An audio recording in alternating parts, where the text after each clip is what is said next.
Baiklah, kita mulakan lintas langsung negeri-negeri petang ini dengan mendapatkan laporan terkini dari negeri di bawah Bayu Sabah. Untuk itu kita terus saja bersama Stanley Mason di studio RTM Kota Kinabalu. Silakan Stanley. Baik, terima kasih Ismail. Salam sejahtera. Kerajaan negeri tidak galakkan ekspor kayu kayan ke luar negara. Sebaliknya lebih baik diproses dalam negeri untuk menghasilkan pelbagai produk berpotensi. Usaha ini penting ke arah mengembangkan industri hiliran tempatan. Ketua Menteri Datuk Seri Panglima Haji Muhammad Shafie Haji Abdal berkata langkah itu dilihat lebih menguntungkan kerana kerajaan tidak kehilangan cukai dan berupaya menjana hasil berpanjangan selain membuka peluang pekerjaan kepada anak-anak muda.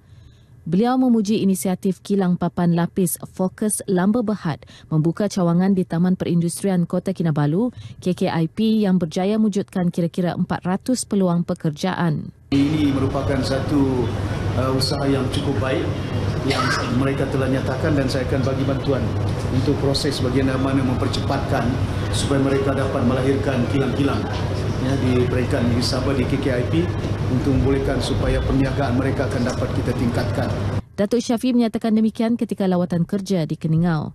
Sementara itu, katanya kerajaan akan meneliti secara mendalam cadangan pihak berkuasa pembangunan ekonomi dan pelaburan Sabah sedia agar pengurusan Pusat Ternakan Bersepadu Keningau KILC diambil pihak swasta. Sebelum ini, KILC dikendali Sawit Kinabalu, seterusnya Lembaga Kemajuan Tanah Sabah SLDB dan kini dikendalikan Sedia.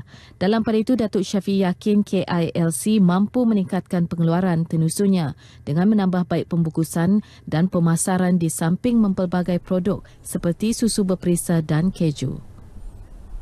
Jabatan Bomba dan Penyelamat Malaysia JBPM diingatkan sentiasa bersiap siaga bagi menghadapi sebarang kemungkinan berlakunya bencana kebakaran terutama semasa musim panas ini.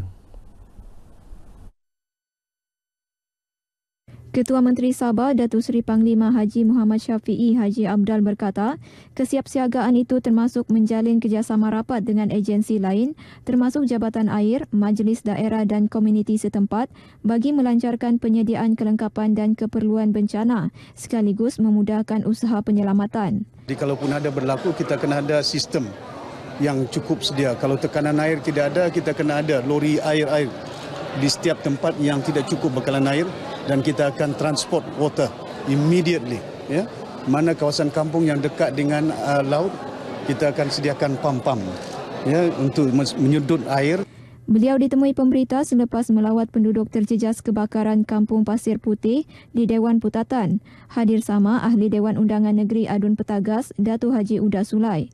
Datuk Shafie memberi jaminan bahawa kerajaan negeri akan terus memberi bantuan kepada penduduk terjejas.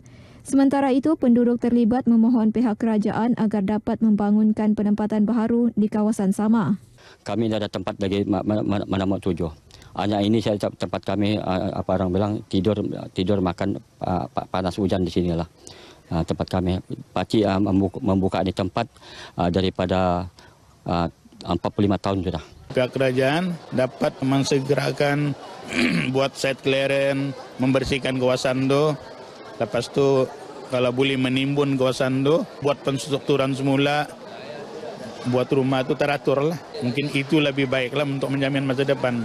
Macam kebakaran tu kan, kalau boleh anukan diganti lah kan, gitu. Yang kami harapkan cuma rumah aja lah tempat tinggal. Itu yang penting kan. Kalau sudah macam kenal pasti mana mangsa-mangsa yang kebakaran, mungkin kami minta dibagikan ini balik. Jadi kami kasih minta timbun dengan teraturlah lot-lot yang lebih terbaiklah. Dalam kejadian tersebut, kira-kira 55 buah rumah musnah dalam kebakaran kira-kira 12.53 tengah hari. Lebih 300 penduduk melibatkan 74 ketua keluarga terjejas dan kini ditempatkan di Pusat Pemindahan Sementara Dewan Putatan. Baik, sementara itu orang ramai yang ingin memberi sumbangan kepada penduduk terjejas kebakaran Kampung Pasir Putih Putatan dinasihat agar menghubungi urus setiap Pusat Pemindahan Sementara atau badan bukan kerajaan NGO yang mengendalikan agihan sumbangan. Presiden Majlis Belia Sabah MBS Ahmad Farid Sainuri berkata, ia penting bagi mengelak lambakan sumbangan barangan tidak diperlukan yang menyukarkan pihak pengurusan mengendalikannya.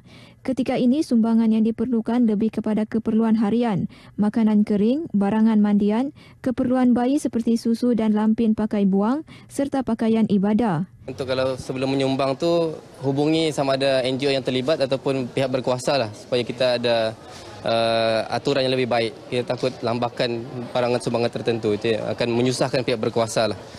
Ahmad Farid bercakap kepada pemberita selepas mengagihkan sumbangan kepada penduduk kampung Pasir Putih Putatan. Hadir sama Presiden Pertubuhan Suara Anak Sabah Suara, Helmi Syahril.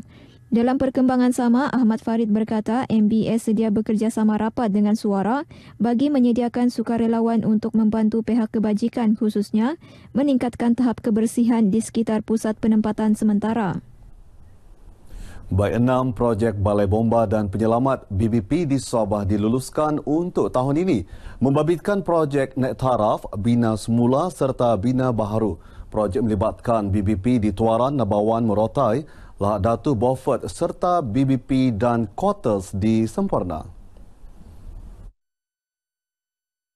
Ketua Pengarah Jabatan Bomba dan Penyelamat Malaysia, Datuk Muhammad Hamdan Wahid berkata, pelaksanaan projek berkenaan bukti komitmen kerajaan memastikan pusat asas kebombaan di seluruh negara menepati keperluan terutama di kawasan strategik.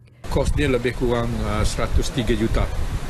Di samping itu juga, kita juga telah pun diluluskan oleh kerajaan untuk penyelenggaraan dan juga penambahbaikan kepada kuartus-kuartus seluruh negara. Dan Sabah telah pun kita peruntukkan sebanyak 38 juta. Beliau berkata demikian kepada pemberita dalam majlis makan malam dan dialog Ketua Pengarah bersama pegawai dan anggota di Tawau. Dalam pada itu, Datuk Muhammad Hamdan memberitahu akan meninjau sendiri keperluan pembinaan balai bomba atas air di negeri ini terutama di Semporna. Beliau juga akan melihat keperluan mewujudkan pasukan pengurusan bahan berbahaya hazmat di kawasan tertentu, khususnya zon perindustrian yang memproses bahan kimia berbahaya atau mudah terbakar.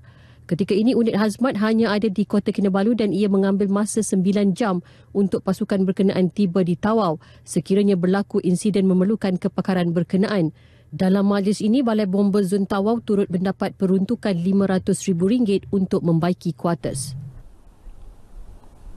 Baik, sekian berita dari Sabah petang ini. Kembali kepada Ismail di Angkasa Puri. Silakan Ismail.